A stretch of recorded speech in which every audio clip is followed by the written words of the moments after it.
Stanley वॉलपोर्ट की किताब जनाब ऑफ पाकिस्तान हमारे ज़ेरे मुतालिया है, जिसे कैमरे की आंख पर आपके लिए महफूज किया जा रहा है।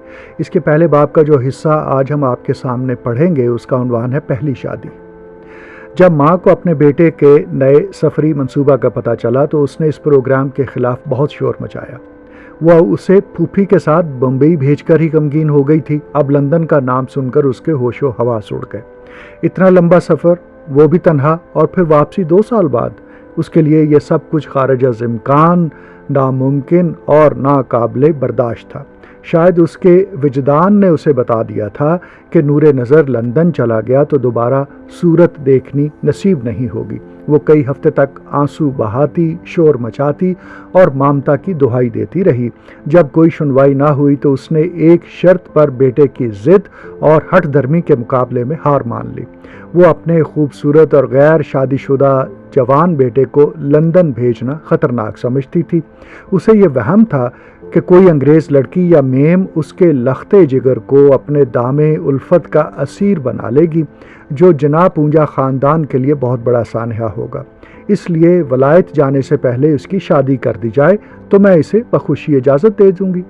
नौजवान ने पहले तो माँ की इस अनोखी शर्त पर एहतजाज किया, लेकिन जब उसने महसूस कर लिया कि ये बात माँ के नज़दीक बड़ी अहमियत रखती है तो सआदतमंद बेटे की तरह सरे तस्लीम खम कर दिया।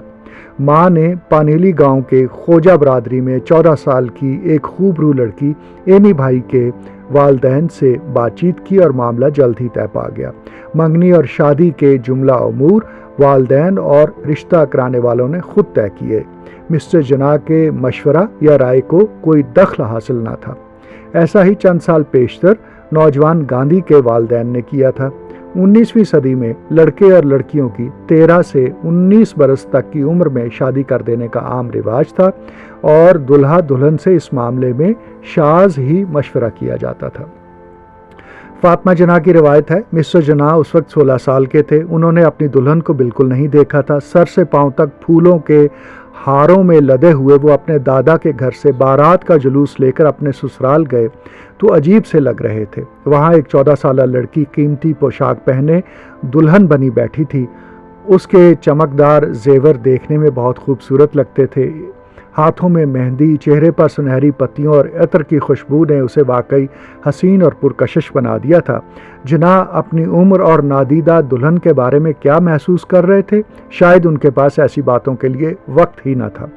शादी के सिर्फ चंद दिन बाद वो अपनी रफ़ीका हयात के सफ़र ज़िंदगी से निकल गए और दोबारा नहीं मिले। उनकी वतन वापसी से पहले माँ और बीवी दोनों फौत हो चुकी थी।